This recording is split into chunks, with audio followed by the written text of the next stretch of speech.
বেরোচ্ছে খেয়াল রাখুন। আমাদের পার্টি যাওয়ার লোকের একটু কথা যোগাযোগ আছে। এখন যাদের নাম বাতিল হয়ে গেছে তাদের নতুন করে অ্যাপ্লাই করতে হবে। আমাদের আমাদের পার্টি সব আপনাকে হেল্প করে দেবে। কীভাবে কী করতে হবে সকালে এখানে আলাদা করে মিটিং হবে, একটু আমাদের পার্টি হয়েছে যোগাযোগ বা কোনো আমাদের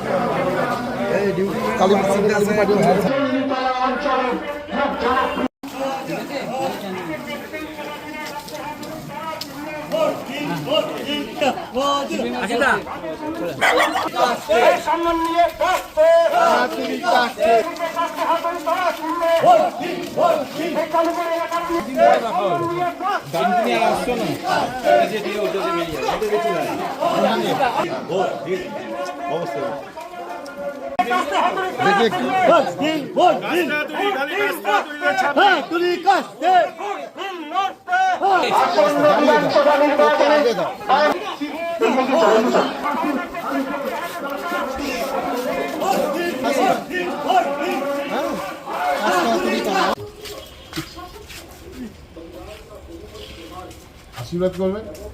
অবশ্যই, একদম অনেক পুরনো তমরের। সেটাই বললেন, ওই জন্যই দেখা করতে এলাম। আশীর্বাদ করুন যেন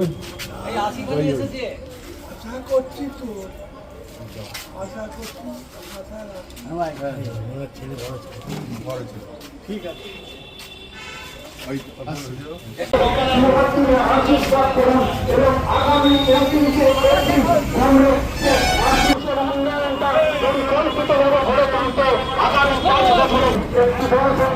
গরিব মানুষের, সমাজের প্রান্তিক মানুষের, শ্রমজীবী মানুষের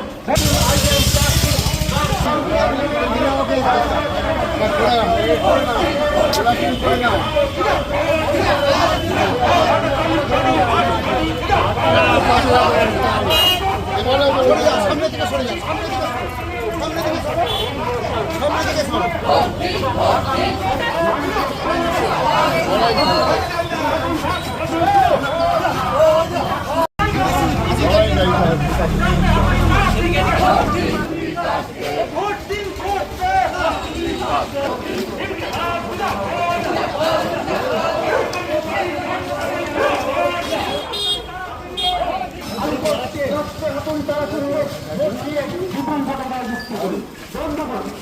আমাদের পাশে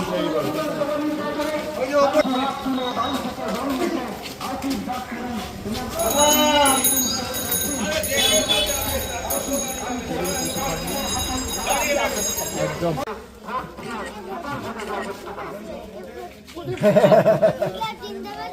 তন্ময়ের ভাগ্নি, এটা তন্ময়ের ভাগ্নি তৈরি হয়ে গেছে। অনেক বড় অনেক বড় পড়াশোনা কিন্তু ঠিক করে করতে হবে। এবং জানতে চাই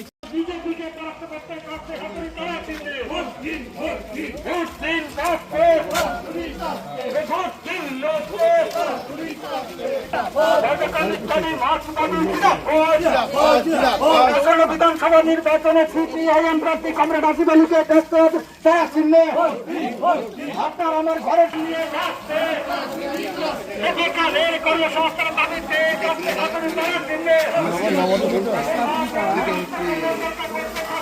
তারা চিহ্নে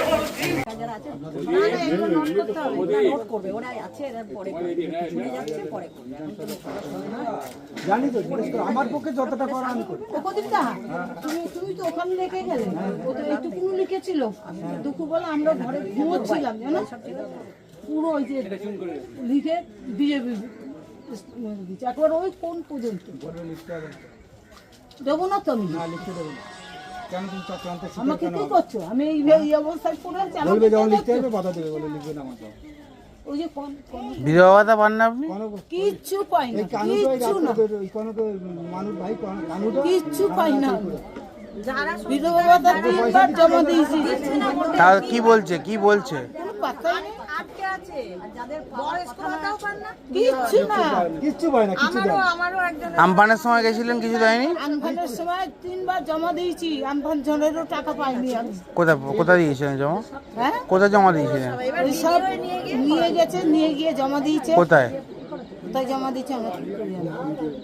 না এই বাড়ির কে আছে 20,000 টাকা তো ভিডিও গিয়ে জমা দিতে হবে।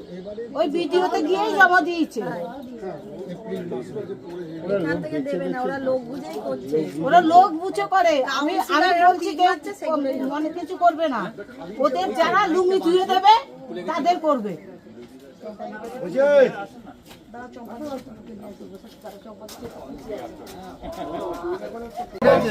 আর পরিবেশ ছোট করতে হবে সেই মর্নিং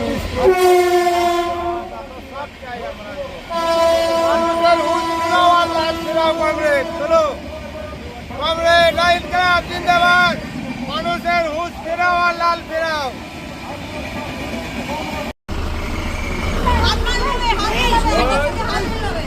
হাত বাড়িও না, লেগে যাবে। ঠিক আছে, ঠিক আছে, সবাই খুব ভালো থেকো, ভালো করে পড়াশোনা করো।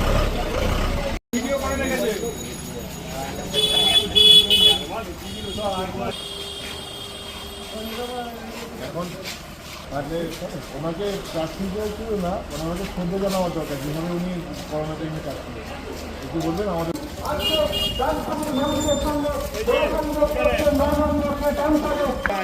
বিপুল ভোটে জয়যুক্ত করুন। বিধানসভাবাসী পৌঁছানিতে কংগ্রেসের আসিফ আলীকে চেষ্টা এখন তারা চিনতে ভোট দিয়ে বিপুল ভোট। বিধানসভা নির্বাচনে বামফ্রন্ট মনোনীত আইএসএফ সমর্থিত সিপিআইএম প্রার্থী কমরেড শেখ আসিফ এলাকায় পরিদর্শন করছে। আপনারা ভোট দিন বসতে ওনার সঙ্গে জনসংযোগ এবং আগামী কমরেড শেখ আসিফ আলীকে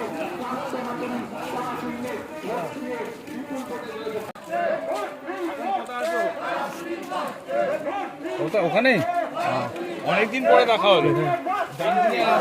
হ্যাঁ ওইটা দিয়ে বেরিয়ে যাবো, এটা দিয়ে চলে আসবো।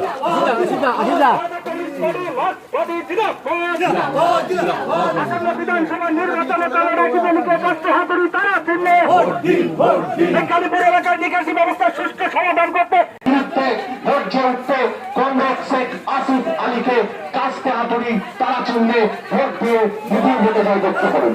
বন্ধুগণ, আসন্ন বিধানসভা নির্বাচনে বামফ্রন্ট মনোনীত আইএসএফ সমর্থিত সিপিআইএম প্রার্থী কমরেড শেখ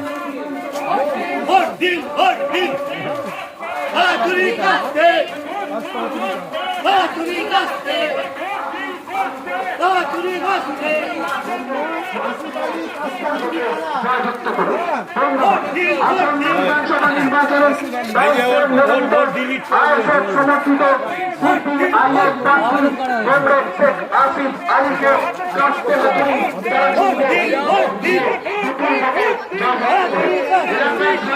মানিকদা মানিকদা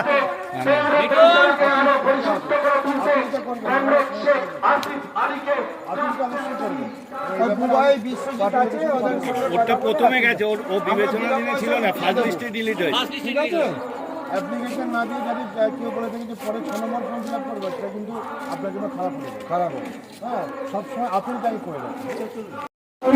এগোবে না এগোবে না এগোবে না। এলাকার সার্বিক উন্নয়নের স্বার্থে জল নিকাশি ব্যবস্থাকে সুস্থ করে গড়ে তোলার স্বার্থে শেখ কমরেড শেখ এর কাছে যাচ্ছেন। কমরেড শেখ আসিফ আলীকে কাস্তে হাতুড়ি তারা চিহ্নে ভোট দিয়ে বিপুল ভোটে জয়যুক্ত করুন। বন্ধুগণ, আসন্ন বিধানসভা নির্বাচনে একটু গার্ড হয়ে যাচ্ছে, একটু গার্ড হয়ে যাচ্ছে। সামনে যেতে হবে না।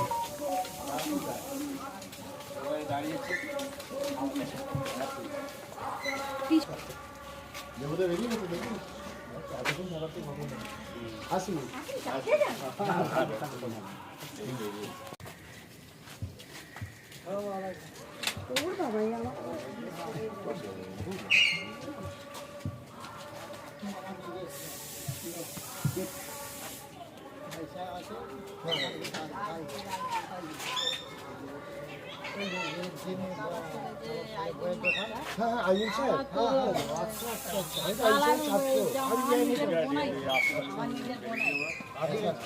আমাদের সাথী এই জায়গাটা একটু বড় করবে। ঠিক আছে। নাগরিকদের কাছে পৌঁছে দিতে কমরেড শেখ আসিফ আলীকে কাস্তে হাতুড়ি তারা চিহ্নে ভোট দিয়ে বিপুল ভোটে জয়।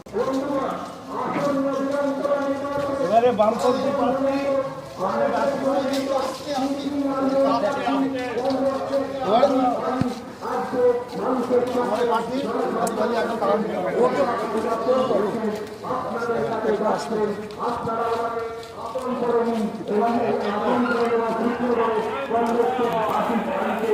সুজন পোষণের 15 বছরে শিক্ষাদান জনপ্রিয় হেডমাস্টার মশাই কমরেড শেখ আসিফ আলী আজকে ডানকুনি অঞ্চলে কালীপুর অঞ্চলে জনসংযোগ করছেন।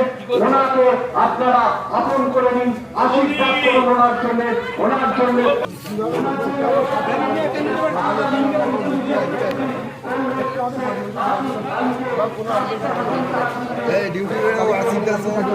আরে বাবা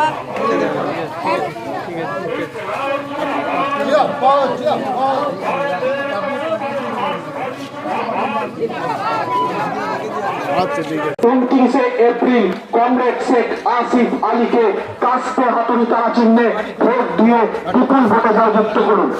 15 বছরের নয় রাজ্যের শাসনকে ভোটে জয়যুক্ত করুন। বন্ধুগণ, আসন্ন বিধানসভা নির্বাচনে চোর ডাকাতদের পরাস্ত করতে, মানুষের অধিকার মানুষের হাতে ফিরিয়ে দিতে কমরেড শেখ আসিফ আলীকে কাস্তে হাতুড়ি তারা চিহ্নে ভোট দিয়ে বিপুল ভোটে জয়যুক্ত করুন।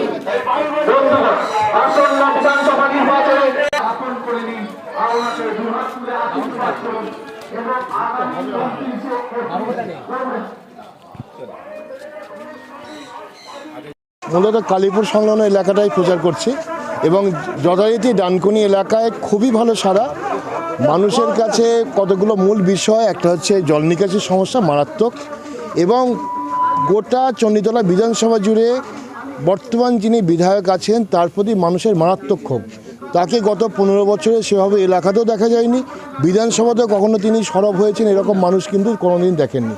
ফলে মানুষের মধ্যে একটা চাপা ক্ষোভ রয়েছে, তারা চাইছেন পরিবর্তন হোক, এবং যেহেতু এখানে বিজেপিও সেভাবে দাঁত ফোরাতে পারছে না এবং বিস্তীর্ণ এলাকায় তাদের কোনো বুথ সংগঠনই নেই, তারা বড়জোর 100টা বুথে ওদের বুথ সংগঠন আছে, মানুষও সেটা বুঝছেন, তাই তারা সবাই বলছেন স্যার বা দাদা আপনি আসুন, এবারে দরকার এই মেহনতি মানুষের যে পার্টি কাস্তে হাতুড়ি তারা একই দরকার।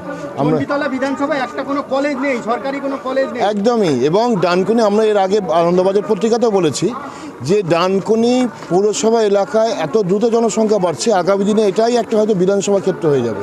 তো সেখানে একটা কলেজ থাকবে না, একটা টেকনিক্যাল কলেজ থাকবে না, এটা তো হয় না, এটা দরকার, ভীষণই প্রয়োজন, এটা এখানে প্রয়োজন। এবং সেই সঙ্গে যেটা দরকার, এই কলেজগুলো থেকে পাশ করে যেসব ছেলেমেয়েরা বেরোবে তাদের যেন আমাদের রাজ্যের মধ্যেই চাকরিটা হয় তার নিশ্চয়তা করা। স্বাস্থ্য পরিষেবা বেহাল চণ্ডীতলা বিধানসভা এলাকা। স্বাস্থ্য পরিষেবা আমরা তো ওই বাক্সা, আপনারা জানেন হয়তো বাক্সা জনাই সীমানায় ওখানে একটা এই মাতৃ সদন আছে, সেটায় একেবারে প্রায় ভূতের বাসা। চণ্ডীতলা হাসপাতাল যেটা ব্লক হাসপাতাল, সেখানেও ডাক্তারবাবুরা সেভাবে পরিষেবা দিতে পারছেন না, কারণ গোটা রাজ্যে আজ ডাক্তারবাবুর সংখ্যা কমে গেছে এবং যারা আছেন তারাও ভাবছেন কবে আমরা এখান থেকে এই চাকরি ছেড়ে অন্য জায়গায় চলে যাব। সেই জন্য আগে আমাদের স্টাফ বাড়ানোর প্রয়োজন, যা টেকনিশিয়ান নেই, এক্স-রে করছেন গ্রুপ ডি স্টাফ, এরকম বহু জায়গায় হর হামেশা দেখা যাচ্ছে। তো এই অবস্থায় স্বাস্থ্য পরিষেবার বেহাল অবস্থাকে ফেরাতে হবে।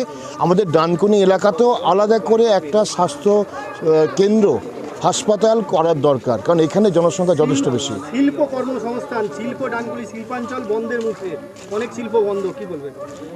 বন্ধ হওয়াটার কারণ, একটা বড় কারণ হচ্ছে এখানে ভীষণ রকম তোলাবাজির উৎপাত, এবং সরকারি পলিসি যেটা, সেই পলিসিটা এমনই যাতে করে মানুষ যারা শিল্পপতি বা যারা এখানে ইনভেস্ট করতে চাইছেন তারা ভীষণভাবে ডিস্টার্বড হচ্ছেন, ফলে তারা অনেকেই চলে যাচ্ছেন। এবং ডানকুনি এলাকায় দেখবেন এখন যেগুলো আছে বেশিরভাগ গোডাউন, এগুলো কিন্তু কোনো কারখানা নয়, মূলত গোডাউন, এবং গোডাউনে কর্মসংস্থান খুব কম।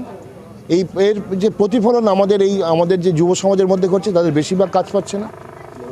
আপনারা মাদার ডেয়ারি এখানে ঢুকছে, মাদার ডেয়ারি ঢুকছে, এবং মাদার ডেয়ারি কেন, এখানে অনেকগুলো সংস্থাই ঢুকছে, এবং সেগুলো সরকারের ভুল নীতির ফল, এবং এটাকে যদি আমরা দ্রুত না হস্তক্ষেপ করি আগামী দিনে কিন্তু মাদার ডেয়ারিটাও আরও খারাপ জায়গায় চলে যাবে। রাতের অন্ধকারে ভগবতীপুর নবাবপুর অঞ্চলে একেবারে ডাম্পার সমেত মাটি চুরি হয়। ওখানে তো আবার একটা বড় ব্যাপার মাটি মাফিয়া, এবং এটা মাটি মাফিয়া যারা তারা ঘুরপথে আমাদের তৃণমূলী যারা নেতৃত্ব তাদের সঙ্গে গোপন বোঝাপড়া আছে, কেউ বাধা দিলে তার বাড়িতে গুন্ডা পাঠিয়ে দেওয়া হয়। মানুষ তো ভয়ে কাঁপছে এবং মানুষ সেই জন্যই তারা ভাবছে অত সামনে না এলেও অনেকে আমার সঙ্গে যোগাযোগ করছেন যে স্যার বা দাদা বলছেন যে আমরা হয়তো সামনে আসতে পারবো না, কিন্তু আমরা ভোট আপনাকেই দেবো। এদের পরিবর্তন চাই, এই গুন্ডারাজের পরিবর্তন চাই।